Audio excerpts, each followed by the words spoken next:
Bienvenidos, damas y caballeros, a un nuevo episodio de Vivir con Fe. No, Vivir con Fe. Santo y Herejes está muy controversial esto. Yo creo que vamos a dejarlo tranquilito. Te recibimos por aquí por un par de días. En lo que la cosa en lo que se calma, en lo que se enfría el asunto por allá. Le apagan el fuego por allá. Claro, esos líos que ustedes saben armar. Del cual tú fuiste parte y partícipe. Me involucraron. Ustedes son... Pero de mala... Ven acá. ¿Cuándo fue que ustedes grabaron eso? Ya? Hace meses. O sea, meses, en realidad. Y sacaron ese cortecito, ya tú sabes. Y ardieron las redes. Y el mundo se vino abajo. Pero nada, señores. Aquí estamos. Bienvenidos. Teniendo la parte 2 de un episodio que Ricky le puso mal el nombre. No. Ningún Ricky. Ningún Ricky. Yo ni siquiera estaba aquí. Yo vi la conversación, Iván. Eso fuiste tú. Déjame poner en contexto para que la gente... Porque el que está llegando nuevo... usualmente las partes 2 casi nunca se ven. O si se dan muy malas. Esta va a ser la diferencia. Es verdad. Todas las partes 2 son malas. No. Esto es otra cosa. Excepto la segunda venida de Cristo. Amén. ¿Te gustó eso? Pero saliste de abajo. Sí. No, hay una cuanta películas por ahí también que se andan buenas. Se salvan. Son muy pocas. Señores, el día de hoy vamos a tener la parte 2 de una conversación que yo tuve con Rafa hace un par de semanas acerca de ciertas características que debe de tener un ministro, debe de reunir un ministro, y no solamente un ministro, sino también cómo considerar a una congregación, que todo eso es muy importante. Y empezamos ese episodio indicando de que la segunda parte de esa conversación iba a ser respecto a cómo identificar los abusos en el ámbito de lo profético, los abusos proféticos. Inclusive yo dije en ese episodio, no se preocupen que vamos a hablar de ese tema. Pero... en una segunda parte. Esta es la segunda parte. Lamentablemente la segunda parte se dio en un segundo episodio y aquí estamos. Con lo prometido es deuda, ¿verdad? Exacto. Entonces, lo gracioso es que yo no había podido escuchar el episodio completo y ya llegó el día de publicarlo y digo, Ricky, ¿qué título le pongo al episodio? Y entonces, él tardó, yo le había puesto otro nombre, pero en la mañana tempranito él me responde y me dice, yo nomás leo aquí cuando te sale en el celular, abuso profético. Y yo, mira, me gustó eso. O sea, así como cuando te sale, porque siempre tú ves el o sea, tú mensaje. ni siquiera tuviste la cachaza de abrir la conversación. No, leí el último mensaje que decía abuso profético. Y yo, mira, me gusta ese título. Ojo, yo no he escuchado el episodio. Lo empecé, pero no lo había terminado. Y entonces así le puse el título.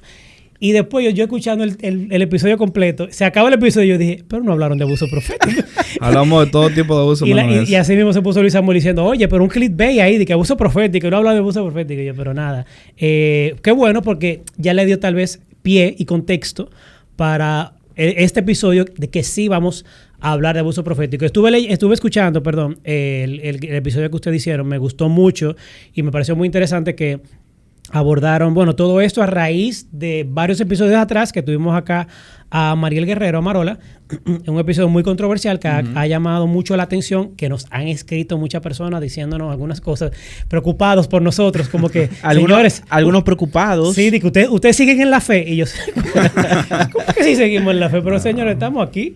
Sí, yo creo que alguna gente no entendió el por qué hicimos eso, pero el Señor está haciendo cosas con ese episodio y con la misma Mariel, que es lo más importante. O sea que... Amén. Nada, y no solamente con Mariel, sino también con personas que han entendido lo que al final del día yo creo que lo principal es que se evidenció que el ser humano es ser humano. Correcto. Que nosotros no somos perfectos. Y que en ese trayecto, en ese caminar, uno se puede desviar. Y que naturalmente, partiendo de ahí que sale la conversación, porque tenemos que tener mucho cuidado, primero, en dónde nos congregamos, en segundo lugar, quiénes son las personas que dirigen esa congregación, y naturalmente, cómo yo puedo, como creyente, independientemente de que soy parte de la iglesia local, identificar cuando hay algo que está mal. Y no algo que está mal de que porque todas las iglesias son imperfectas, claro, sino cuando estamos cayendo en una herejía. Que ya... ¿Tú puedes explicar? Mira, me gustó mucho ese episodio que ustedes... No quiero ni siquiera decir el nombre de ese episodio. Pero ese episodio que hicieron... ¿El de qué lo qué? El de qué lo qué. El que empieza con qué lo qué.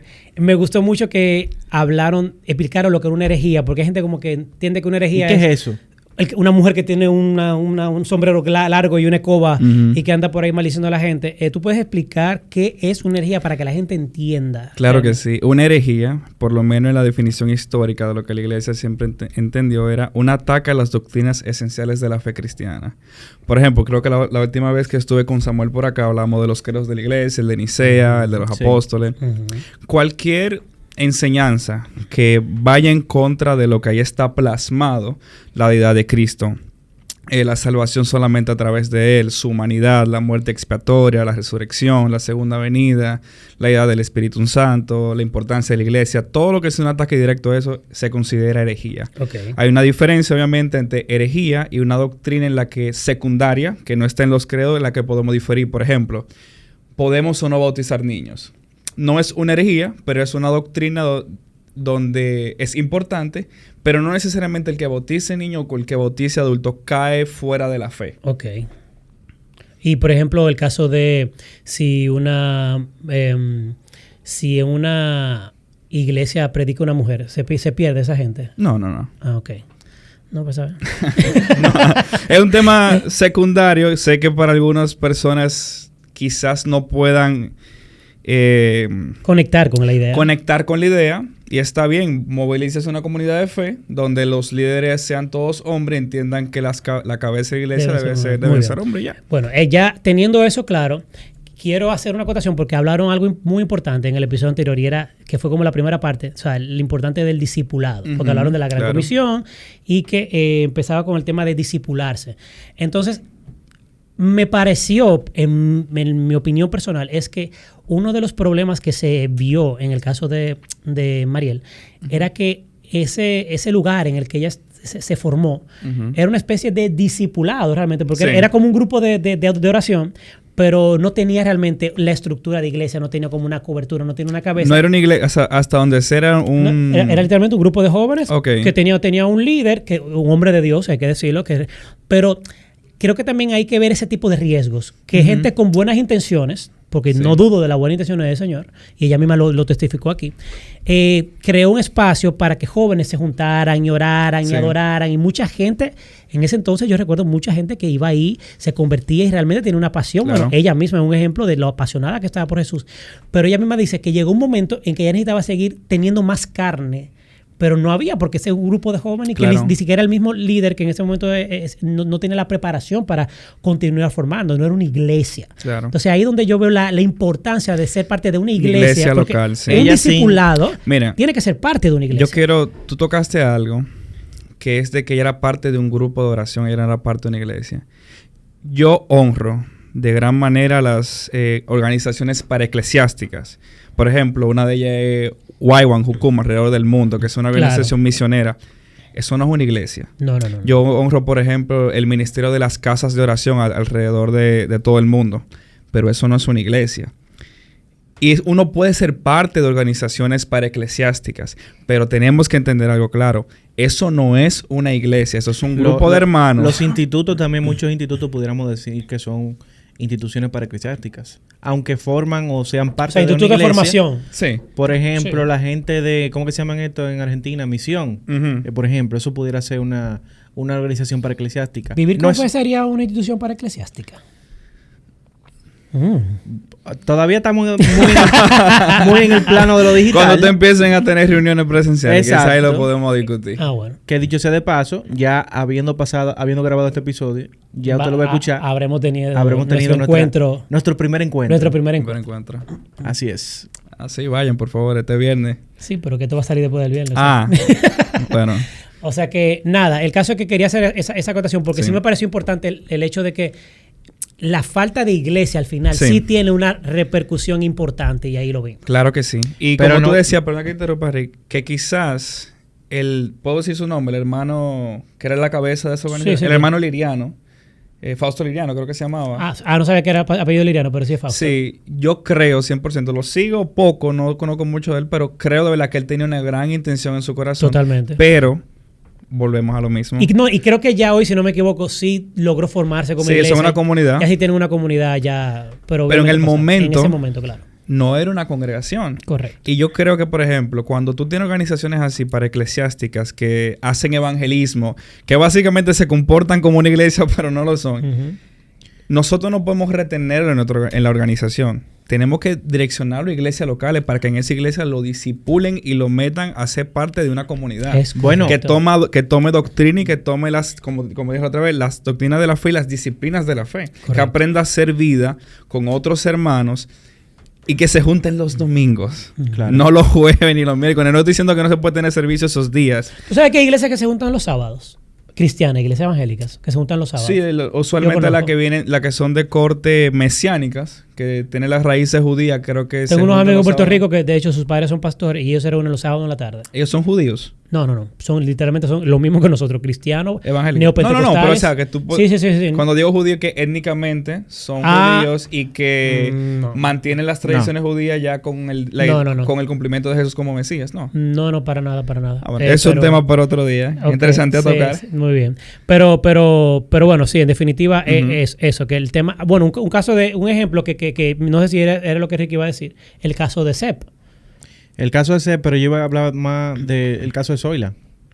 Calaf, nuestra bueno, claro. Nuestra Mapro. Con Mapro, sí. Claro, tenemos Mapro. el caso de CEP, que es la célula de estudios bíblicos, que bueno, Carolina Villamán y Luis Toral, que han estado aquí con nosotros, dirigen ese grupo de oración. Donde yo conocí a mi querida esposa. Exactamente. Claro. Esa organización. Claro. Es un grupo de oración de jóvenes, bueno, ya jóvenes adultos, porque es una generación que ha venido creciendo, ya casi todo con familia, que de ahí, de hecho, salió la iglesia que yo me congrego hoy, que es Shekinah Milagro de Dios. O sea, que tiene muchísimo tiempo y que ha dado fruto. O sea, como grupo de oración. Como grupo de oración, arrancó primero que la iglesia. Por eso digo, de ahí salió la iglesia. Entonces, pero se salió la iglesia porque quien daba las clases ahí era la pastora Ibelice. Entonces, ya como que vio que tenía muchos, digamos que, discípulos. Y entonces ya decidió decidió no. Recordemos lo siguiente. La pastora, siendo parte del concilio Shekinah, ya en ese momento. Exacto. El pastor fue que le la ordenó. Usted no pasa de esa puerta ya en este templo hasta que usted no abra su iglesia. Exacto. Entonces, de ahí surge, pero sigue el grupo de oración. O sea, interesante. No fue que el grupo se convirtió en iglesia, sino que de ahí nace el llamado de ellas, nace la iglesia y el grupo sigue y todavía está vigente hoy. Claro. Y tú sabes que también creo que muchas de esas organizaciones para eclesiásticas tienen su propia cultura interna. Yo creo que se lo había mencionado una vez, que si para la cultura que tú quieres ver florezca, necesitas una iglesia local que la haga crecer. Pero... Vamos al tema que nos compete el día de hoy. No, eso te iba a decir que... Sí, estamos como mareando. Estamos mareando mucho. Vamos arriba. Vamos a lo que vinimos. Porque ahorita tenemos que hacer un episodio, una parte 3. Ningún parte 3. Vamos a lo que vinimos. Te vamos a hablar del abuso profético, el abuso espiritual. Recordemos, vamos a recapitular. Tú dijiste dos vertientes en aquel capítulo. Número 1, y creo que es el principal, y de ahí se desprende todo, discipulado. Sí. Hay que, ya eso, si usted no lo entiende eso, váyase al episodio con Rafa, el anterior, que se llama abuso profético y que no se habló de abuso profético. La parte 1 de esto. Que es la parte 1. Y entonces, después de que usted termine, venga por aquí. Abuso profético es la parte 2. Que yo lo englobaría más que en abuso profético, sino en abuso en sentido general. Bueno, abuso espiritual, porque en sentido general es mucho. Claro. Un abuso espiritual al final del día se puede dar en diferentes vertientes. Claro. Y nace o tú eres víctima a causa de una falta de discipulado. Claro. Porque no tienes las herramientas para poder identificarlo y cómo reaccionará. Definitivamente. Claro. Una oveja no discipulada no está exenta de que eso le pueda pasar. Obviamente eso depende del líder que está pastoreando, porque tú puedes tener una oveja discipulada con un buen pastor que la va a discipular, pero imagínate que tú tengas una persona no formada y se vea en esa situación que tú crees que va a pasar. Va a recibir el abuso y lo va a recibir por mucho tiempo hasta que se encuentre con otra persona que le haga abrir los ojos. Correcto. Que eso es lo fuerte del abuso espiritual. Que como se trata de Dios y se trata de comunidad, se disfraza de Dios te está enseñando algo. Se disfraza de Dios está probando tu carácter. Cuando no es así, es abuso, lo cual Dios detesta. Mira, yo tengo unos amigos que salieron recientemente de una congregación que naturalmente nos vamos a reservar el nombre, pero quizá en algún momento ellos quisieran testificar, y lo tendremos aquí en la mesa, Sí. de que lamentablemente, señores, lo que ellos vivieron fue una cárcel. Ujú. Una cárcel donde literalmente lo que el líder y el pastor decía, o cualquiera de sus líderes, eso era palabra de Dios. Grave Donde, por ejemplo, cosas como si Dios emite una palabra a través de un profeta, a través de uno de los líderes, y usted no quiere cumplir con esa palabra, entonces usted te está faltando a la palabra de Dios. Usted está en incumplimiento, en rebeldía a la voluntad perfecta de Dios para su vida. Cosas tan fuertes se ven como es el caso de sus allegados y cosas que se vieron en esa congregación. Y lo menciono porque a veces uno cree porque como uno está en su burbuja de una congregación relativamente sana, ¿verdad? Porque aunque no son perfectas, Claro. estamos en un ambiente sano, uno cree como que ese tipo de cosas no se dan. Señores, a tales niveles donde fulano y fulana vengan por aquí, el Señor lo une a ustedes en matrimonio, búscame el anillo. Wow. O sea, Eso es una locura. espérate, ¿cómo así? O sea, como ministro, Dios te puede decir que esas dos personas se van a casar. Ujú. Ay, Dios mío. Pero No me hable de eso, que me quillo. o sea, de ahí a llegar a abusar emocionalmente de esa persona, porque eso puede ser una manipulación. Claro. Eso se presta, suponiendo que sea el caso real. De que Dios le dijo que son marido y mujer. De que Dios le dijo que son marido y mujer, Mira, como mi quiera que hermano. sea. Esa no es la manera. No, para nada. Esa no es la forma. Para nada. Y yo no creo que Dios... Porque te voy a decir una cosa, y ojo con eso. Y aquí en algún momento voy a venir con mi esposa y vamos a testificar de cómo el Señor nos unió. Pero debo decir que una persona que tú conoces, a mí me dijo que era ella. Y yo la mandé a freír tusa. Porque en ese momento yo lo último que estaba pensando es que era... Y Sara le dijo a ella también se lo dijo a Sara, y Sara le dijo, tú lo que te loca. Pero ella obviamente fue muy cuidadosa de decir, Dios me lo dijo. No. Ella me dijo, mira, porque en un momento yo me la acerqué, yo, mira, me gusta fulanita, qué sé yo cuánto. Pero tú seguro, porque no sé, yo siento que fulanita. Mira, muchachos, casi nos hacemos enemigos. Pero ella, la verdad que Dios la usa, tengo que decirlo, de ser honesto con eso. Y cuando se dio la cosa, entendimos todo lo que ella nos había dicho, y a mí y a Sara por separado, y lo vimos, pero ella fue muy prudente con el tema. O sea, yo sí creo que el Señor le habla a personas y de alguna manera los usa para abrirnos los ojos, pero sin ser, ¿cómo te digo? Sin esa imprudencia, sin ser... Bueno, invasivos. Sin ser invasivo, Sí. porque al final del día es Dios que confirma. Yo te voy a dar el testimonio mío rápido. Una sola cosa voy a decir. Que lo hizo a través de una persona. En un momento donde yo estoy pidiéndole confirmación al Señor, ya después de que habían pasado algunas cosas, yo me topo con el pastor Muñoz, José Antonio, que lo tuvimos aquí en Vivir con Fe, y le estoy diciendo le estoy hablando de, no sé ni cómo, entramos en el tema, o sea, yo no lo conocía a él, me lo topo en una librería, y estamos hablando de un tema de un libro que él tenía en la mano, que tenía que ver con el Génesis, y estamos hablando de ese tema, y terminamos hablando del matrimonio, no sé ni cómo, y le digo, y no sé, le comienzo a decir cómo yo quisiera que fuera mi esposa.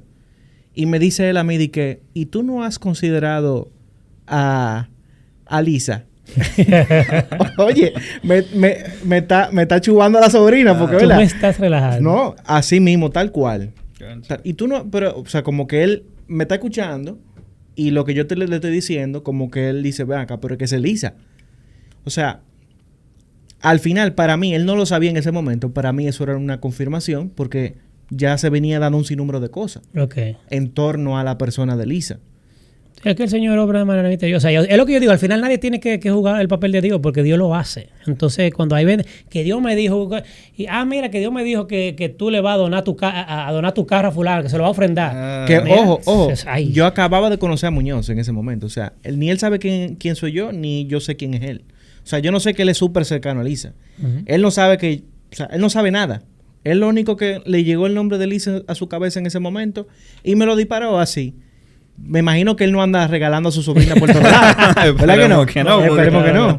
No o sea, creo que sea el caso. Que podemos afirmar que los dones continúan y que la profecía continúa. Sí, yo quiero decirlo alto y claro y de forma, en inglés dice unapologetically, como sin disculpa, Yo soy un carismático con C mayúscula. Yo incluso creo que la iglesia no tiene suficiente profecía al día de hoy, no tenemos suficiente expresión de dones. Yo no pudiera ser feliz en una iglesia donde la profecía no fuera parte de la vida de iglesia. Pero, que es el tema que vamos a tocar hoy, así como te digo una cosa, te digo la otra de que se presta a abusos, disfrazado de Dios me dijo.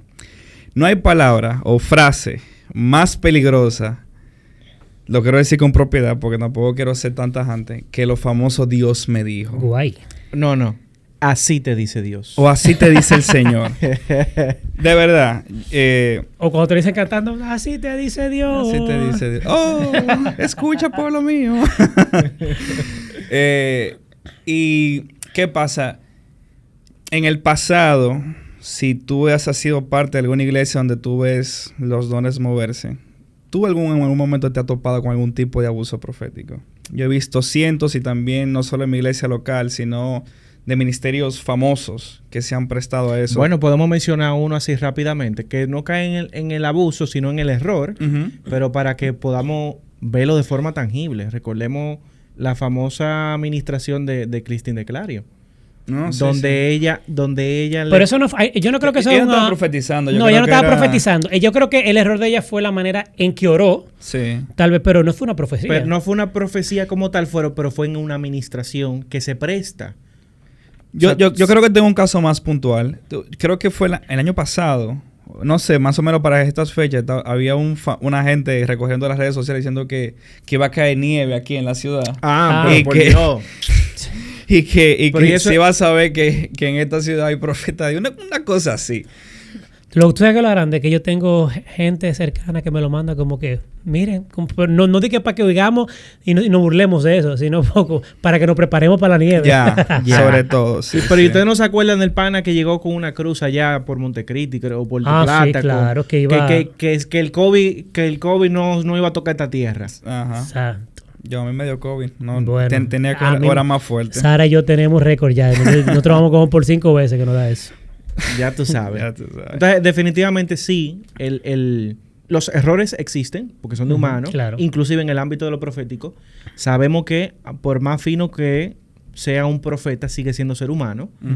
Y hay un momento donde, lamentablemente, las emociones se ven involucradas y pueden nublar muchas veces el entendimiento. Sí, pero yo creo que tenemos que hacer una diferencia acá entre un error y un abuso. Porque yo creo 100% en que la profecía, no voy a entrar en el debate de Antiguo y Nuevo Testamento, me voy a quedar en el Nuevo solamente. Del Nuevo Testamento tiene falibilidad. Hay excelentes libros que se han escrito sobre eso. Pueden buscar a Wayne Grudem en su libro de la profecía en el Nuevo Testamento, Jack Deere. Explica eso. Que la profecía en el Nuevo Testamento tiene falibilidad. Sí. O sea, que hay profecía en el Nuevo Testamento que no se dieron. No que no se dieron, sino que de un profeta a una persona, el mensaje que esa persona te puede dar puede que contenga algún error de interpretación del profeta a la hora de comunicártelo. Pon un ejemplo, por favor. Por ejemplo, en el libro de Hechos, creo que es el capítulo 19, Agabo le profetiza a Pablo de que cuando él llegue a Jerusalén te va a pasar esto y esto y lo otro. Y él da 2 detalles. Él dice, los judíos te van a entregar amarrado a los romanos. Cuando vemos en el 21, cuando se cumple la palabra, en realidad lo que pasa es que los judíos están machacando a Pablo. Los romanos lo ven, se lo arrancan de la mano y son los romanos que lo atan. Ahora bien, la profecía, el overall, fue certera. Pero los detalles fue donde él tuvo el error. ¿Es Agabo un falso profeta por eso? No, para nada. Es eso a lo que voy. Él se equivocó quizá en cómo interpretó lo que vio. No lo interpretó de forma correcta y eso llevó a tú sabes que hay un punto importante ahí, para que entremos ya directamente en la parte del abuso y no nos detengamos aquí. Que también hay veces que el profeta te puede estar diciendo algo que el profeta propiamente no lo entiende. Exactamente. Y que es para interpretación de a quien está recibiendo el mensaje. Que se le está hablando. Y esa persona sí sabe de lo que se le está hablando. Claro que sí. Mira, incluso en el Antiguo Testamento se habla de que cuando Dios le echa el boche a María por murmurar contra Moisés, el boche que él le dice es, cuando en Israel haya profeta, yo le voy a hablar a él a través de acertijos y sueños, no como Moisés que me ve cara a cara. Entonces, por ende, tenemos que concluir que los profetas, Dios les habla a través de acertijos y a través de sueños. No me acordaba de eso. También, acordémonos que en el libro de Job se dice algo interesante. Dios habla 2 veces al hombre y aún así el hombre no lo entiende. Sí. Imagínate tú ver a Dios, no entender, malinterpretar y comunicar eso. Es un lío. Es un lío. Por eso es que la Biblia dice en el Nuevo Testamento, y aún en el Antiguo, la importancia de evaluar y juzgar lo que se está diciendo. Porque quizá la persona tenga un corazón correcto, pero no tiene las herramientas necesarias para poder interpretar y comunicar eso que se está diciendo. Yo siempre pongo este ejemplo que leí en un libro, de que digamos que yo te estoy viendo a ti, Ricky, y yo estoy viendo notas musicales y estoy viendo un mapa del mundo. Eso da músico por todos lados. No, eso por las es naciones. No, yo sé lo que Dios me está diciendo. Ricky va. Él es un adorador que va para las naciones. Reino. Y cuando viene a ver, tú lo que tienes una tienda de música y te está preguntando si puedes exportar o no. O si la voy a importar de China o de Estados Unidos. Es como, hay 3 principios: revelación, interpretación y comunicación. La revelación de Dios siempre va a ser perfecta. No quiero que piensen que creemos que Dios se equivoca. Pero antes de llegar a ti, tiene que pasar por donde mí o por donde ti. O sea, y tú la vas a interpretar. Vas a interpretarla. Y así como, por ejemplo, nosotros tenemos calvinistas y arminianos, tenemos continuistas y cesacionistas, teniendo la palabra profética más segura que la Biblia, no nos ponemos... O sea, fallamos al interpretar. ¿Qué más cuando son las revelaciones fuera del canon de las escrituras? Claro, que son abíblicas. Ajá. Porque contrario a la Biblia, ya eso por default no puede ser. Claro. Nada mientras tú estabas hablando, se me abrieron tantas ideas de otros temas para desarrollar. Uno de ellos, y eso obviamente no va a ser aquí, pero para que no se nos olvide, respecto a la interpretación, el don de interpretación de lengua, tú hablaste de interpretación, pero ahora me fui con el don de interpretación de lengua. ¿Las lenguas que se interpretan están relacionadas a profecías? Es una pregunta. Porque al final, o sea, ¿qué tú interpretas de la lengua? Si no es que está dando una profecía. ¿Pero estás preguntando para respondértela aquí o para hablar? No, para hablar luego de okay. Pues vamos déjalo ahí. O sea, que aquí no hemos hecho un episodio de los dones. Yo creo que no fuera bueno hablar de eso. Vamos a tocar eso más adelante. Pero continuemos con el tema del abuso profético. Tú hablabas de que una cosa es el error. Y otra cosa es el abuso. Yo entiendo que quien hierra lo hace no de manera intencionada, sino por eso, como algunos errores de interpretación. Y no hay que apedrear a una persona por eso. Sí, pero espérate. Porque hay abusos que son intencionales y hay abusos que genuinamente la persona está entendiendo que está en lo correcto y sigue siendo un abuso igual. Sí. O sea, tenemos los 2 tipos de abuso. De hecho, tú y yo tenemos amigas o amigos en general que han salido de iglesias carismáticas y que hoy se congregan en congregaciones bautistas, y esas personas no dicen que no creen en las manifestaciones de los dones.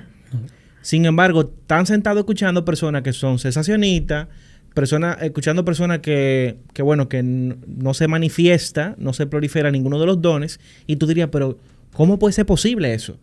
Sí. No, pero te voy a decir una cosa. De ello, ese es el mejor de los casos.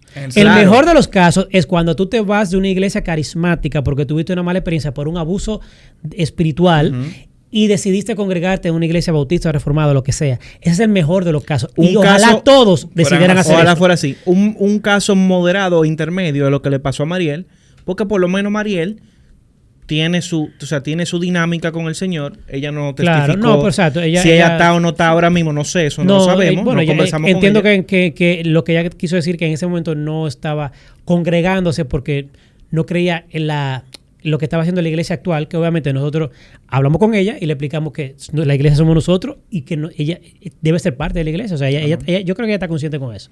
Y esperamos que ella se reintegre pronto. Esta es una comunidad de fe. Claro. Correcto. Una comunidad de fe sana. Claro. Muy importante. Sí. No simplemente una comunidad de fe, porque tú fuiste parte de una y no te fue bien. Exacto. Eso así como muchas otras personas, que sería el peor de los casos, donde simplemente se descarrían y son los que andan criticando, maltratando, diciendo a boca llena, habiendo experimentado inclusive cosas, de que la iglesia lo que son es una farsa y Correcto. ese tipo de cosas. Y que a veces se convierte incluso hasta en ¿cómo se llama? En role model de muchos. Sí, de los muchos primeros detractores. Porque ya ellos vivieron. Cuando alguien te dice. No, yo pasé por ahí Yo pasé ya. por ahí, yo te puedo decir todo lo que pasa Sí. en la iglesia. Y eso literalmente es como que no. Yo conozco a fulana y ella me contó todo lo que pasa en la iglesia y yo no voy a pasar por una iglesia nunca. Tenemos el caso que estaba viendo hace un reel o un TikTok hace unos días de ¿cómo se llama? Demi Lovato. Y ella estaba explicando que ella creció en una congregación, que ella vivió toda su vida en la vida de iglesia y vio muchas cosas y muchos traumas que no quiere, o sea, que la alejó y simplemente decidió que ya no quería vivir ese estilo de vida. Ella sí cree que existe algo natural, pero no cree, ya ella ni siquiera cree en la Biblia. Ella dijo que ella no cree básicamente en el Dios del libro. En el Dios del libro. Lo dijo así mismo y es muy, muy lamentable que una persona que se haya criado en la iglesia por una mala experiencia llegue a apostatar de la fe como ella. Literalmente. Entonces, Rafa, para que comencemos como a cerrar el embudo, ¿cuándo pudiéramos decir que una persona está cayendo en la práctica de un abuso espiritual? Claro. Mira, el abuso espiritual en general es cuando se te empieza, yo creo que comienza cuando se te empiezan a exigir cosas que la Biblia no exige y se te ponen como cargas y se te empieza a avergonzar y a hacerte sentir mal porque no las estás cumpliendo. Por ejemplo, los que trabajan cerca de un pastor. Tú trabajas de 9 a 5, pero el pastor entiende que tenemos que dar una milla extra de 5 a 7. Ese no es tu trabajo. Pero te empiezas a sentir mal porque el pastor empieza a decir palabras de la mies es mucha, los obreros son pocos. Siempre tenemos que dar la milla extra, de que los verdaderos son los que se quedan hasta el final. Eso es indicio de abuso, amigo. Eso es indicio de abuso. De que te empiecen en inglés dice shaming por tú no poder dar más de lo que puedes dar. Claro. También, por ejemplo, este es de un caso. O de repente que eso dé como resultado que por ejemplo, te quiten un privilegio o que de repente ya no te están tomando en consideración para ciertas cosas. Y tú sabes que es una cadena de eventos que parte de que tú no te estás quedando hasta las 7, por ejemplo. O mira otro. Digamos que el pastor dijo algo en una prédica que te llamó la atención y tú querías claridad. Y tú te acercas al pastor y el pastor no te da una respuesta. Y tú sigues insistente como que quieres esa respuesta. Y el pastor empieza a tomarse la tarea de decirle a los demás hermanos, ella está en contra de la visión de la iglesia, no entiende que yo soy la autoridad de la iglesia, que lo que Dios me está dando es para el bienestar de la congregación. Eso también es abuso. Porque tú tienes preguntas reales que necesitan clarificación. Tu líder espiritual no te la está suministrando y arriba de eso está bloqueando la forma de tú conseguir esa respuesta. Eso también es abuso. Sí. Ahí tú ves, ahí como que no la veo tan claro. Necesito como que tú me lo... Ok.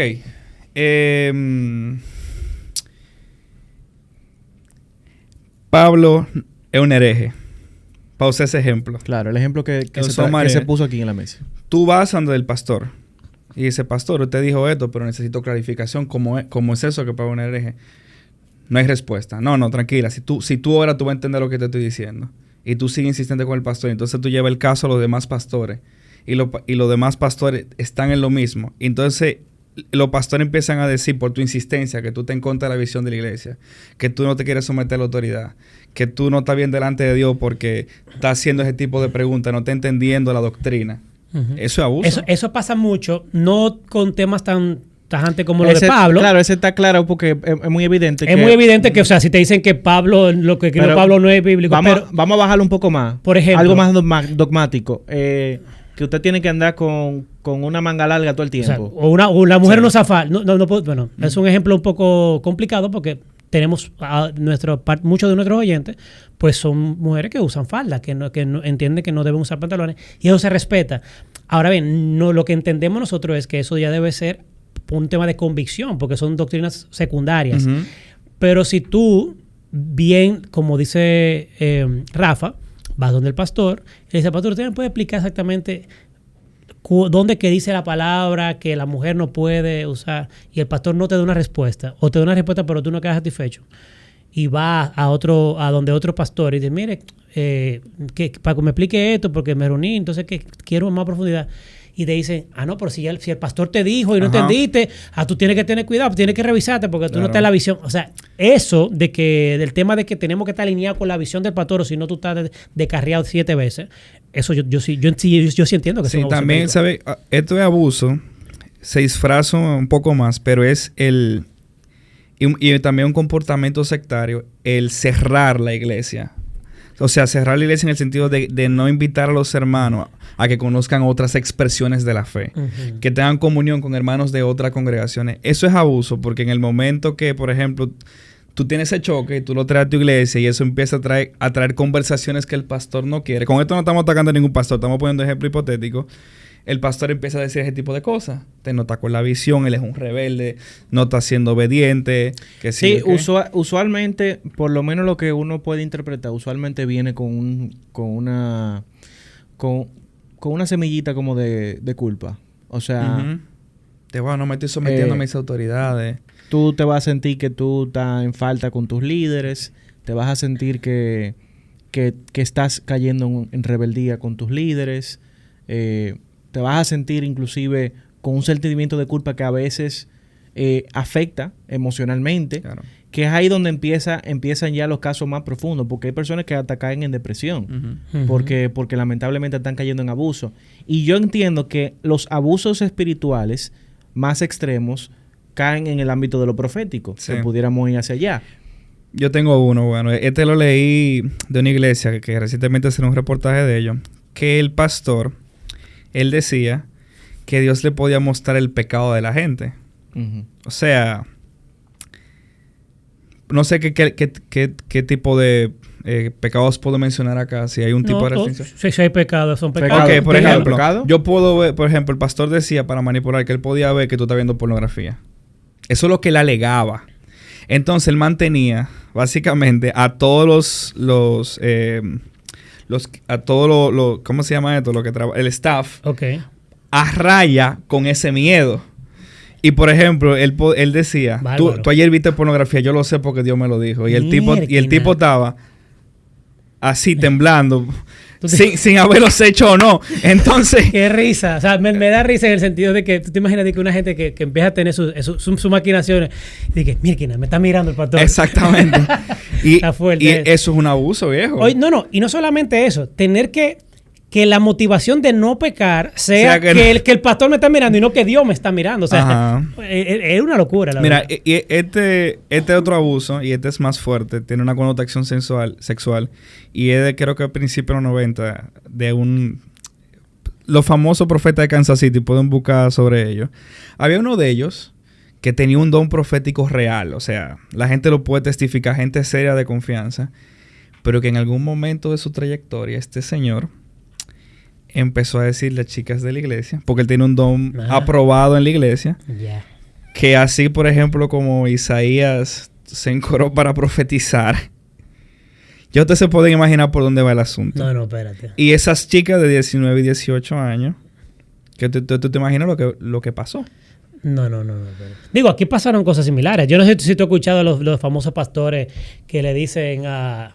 Bueno, no quiero hablar tan gráficamente, pero que hasta le dicen que tiene que hacer una felación porque ahí es que está, para que tenga el poder. Literalmente en República Dominicana ha pasado eso, porque en su espermatozoide está el poder del Espíritu Santo. Sí, cosas así hemos visto en la prensa. Eso es un abuso profético. ¿Por qué?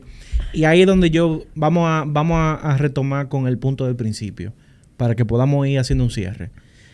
Persona que no está escuchando, si usted ha sido víctima de un abuso, usted se siente ahora mismo quizá que Dios la defraudó o le defraudó, o que usted no cree en iglesia simplemente porque usted tuvo un abuso, déjeme decirle que lo primero es que ahí hubo una falta de discipulado. Uh-huh. Sí. ¿Por qué? Porque si nosotros nos vamos a la palabra, nos damos cuenta de que el hombre sigue siendo hombre.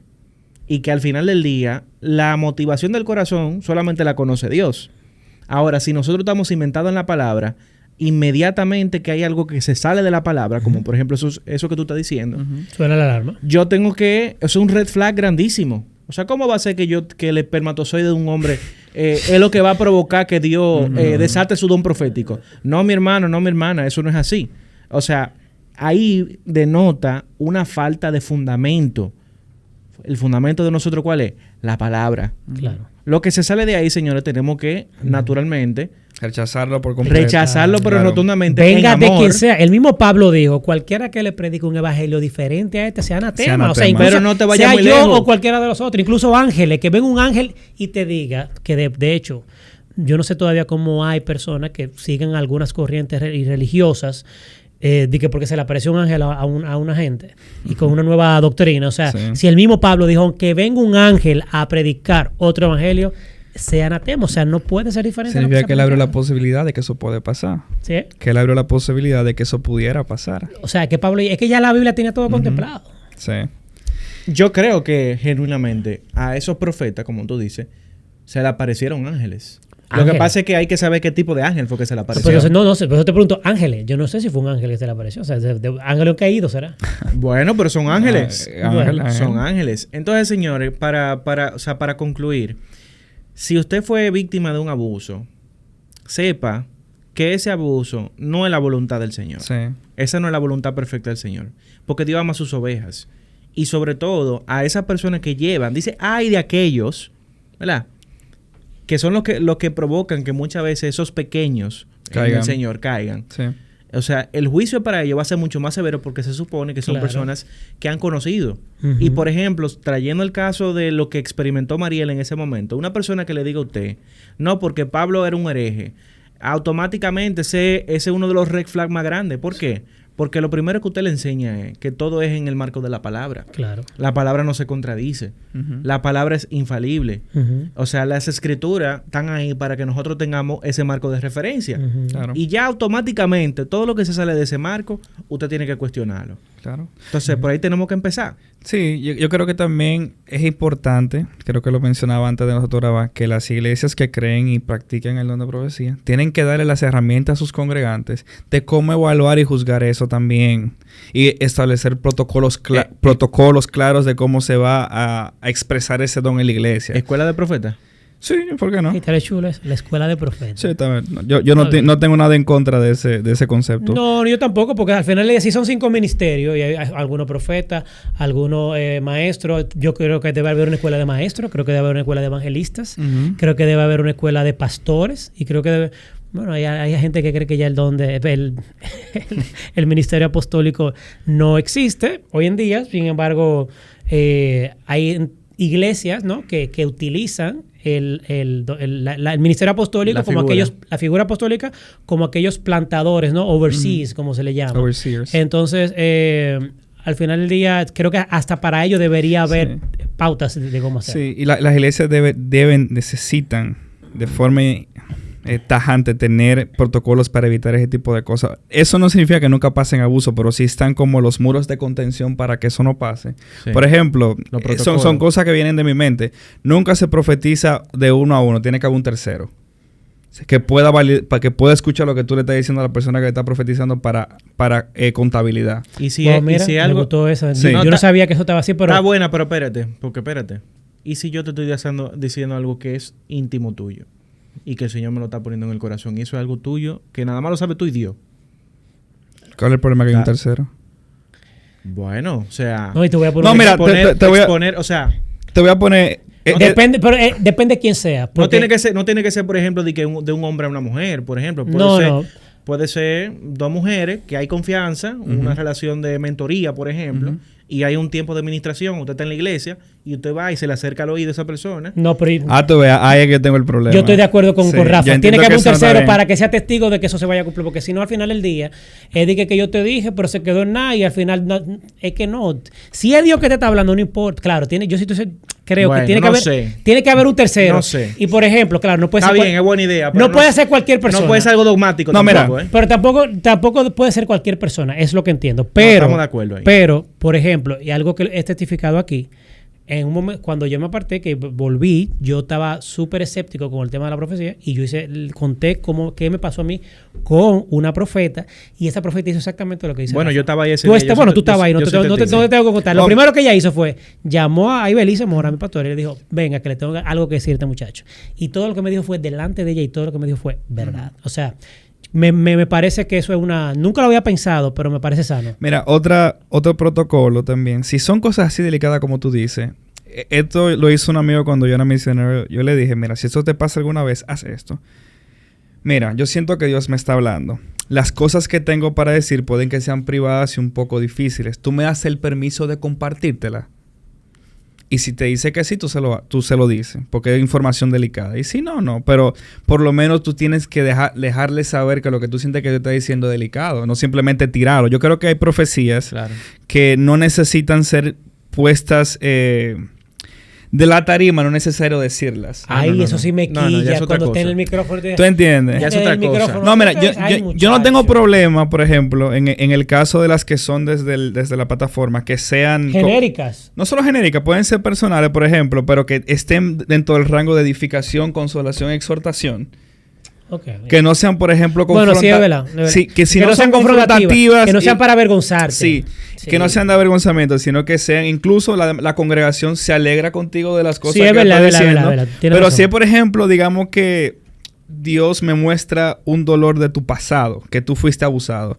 La plataforma no es el escenario para hacer eso. No, imposible. Es mejor tú, por ejemplo, tener al final del servicio, yo y tu iglesia de casamiento, tener, por ejemplo, los que al final del servicio vamos a tener el equipo de oración acá. Tenemos también un equipo profético que ya oro y siente que Dios tiene para algunos de ustedes. Acérquense a ellos y ellos le dirán.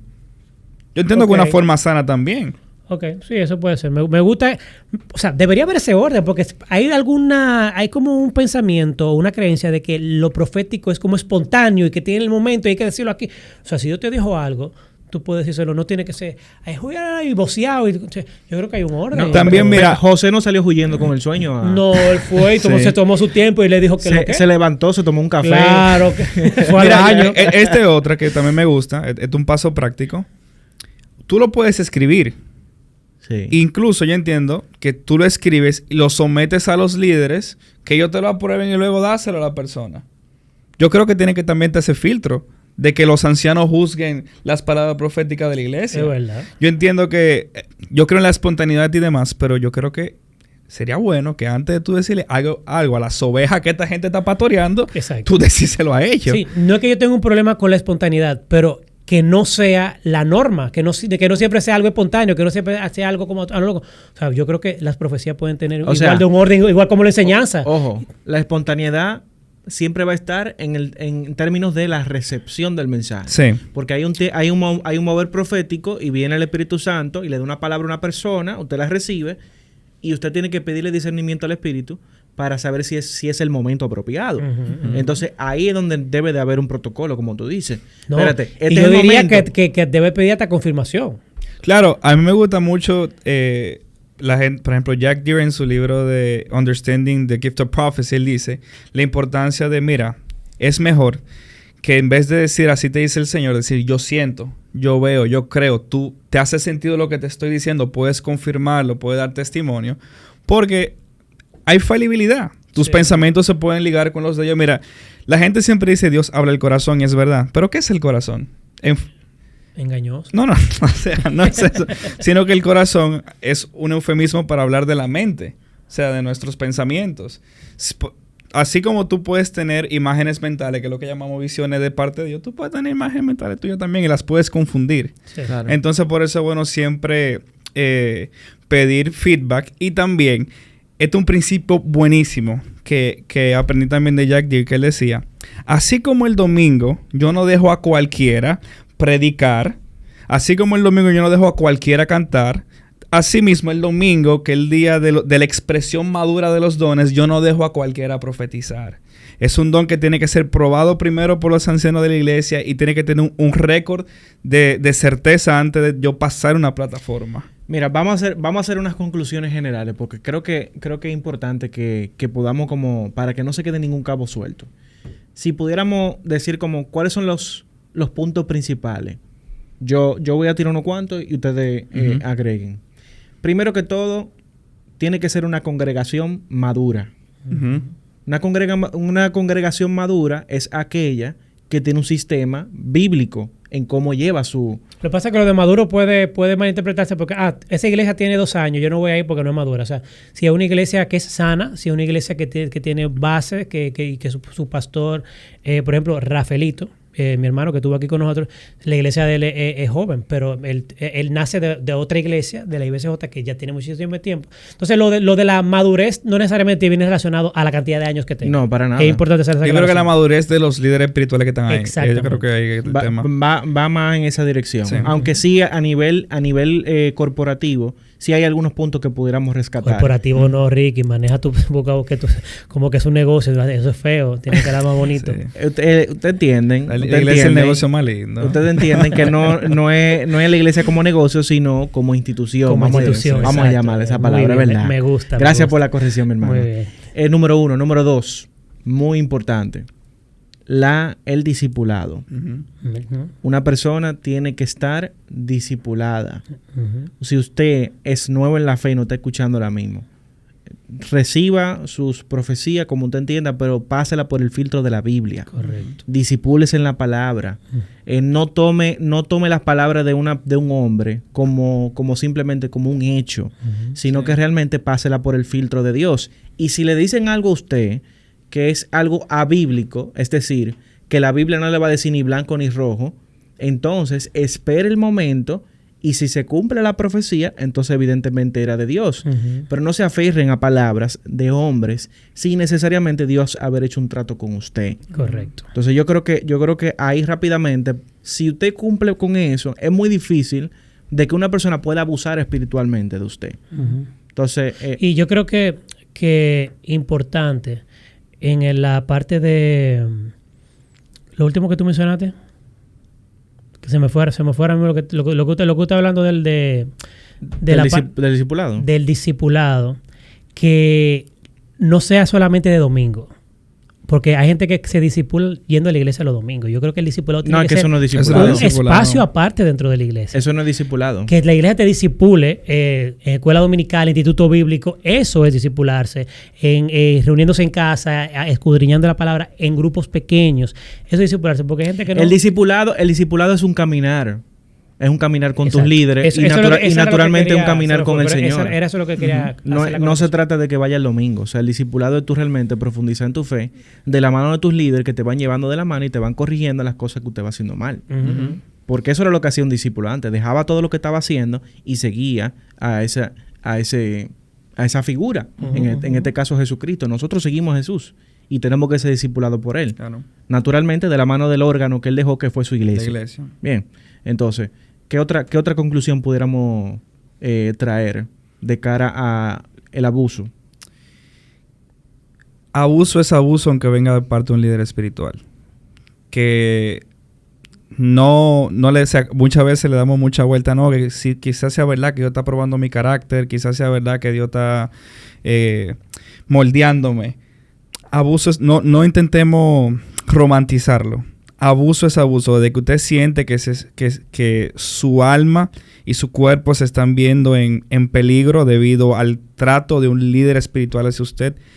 Ságase de ahí. ¿Cuál es la forma más fácil de uno poder identificar ese abuso?